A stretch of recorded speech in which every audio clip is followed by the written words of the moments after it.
एक खूबसूरत जंगल में एक बिल्ली रहती थी। वो तेज, चालाक और बहुत तजस्सुस वाली थी। इसी जंगल में एक हिरन भी रहता था, जो नर्म दिल और नेक मिजाज था।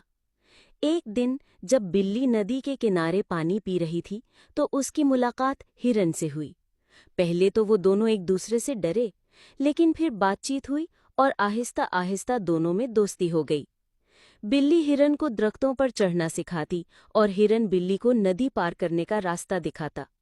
वो रोजाना मिलकर खाना ढूंढते, खेलते और रात को एक साथ बैठकर चांदनी रात से लुत्फअंदोज होते।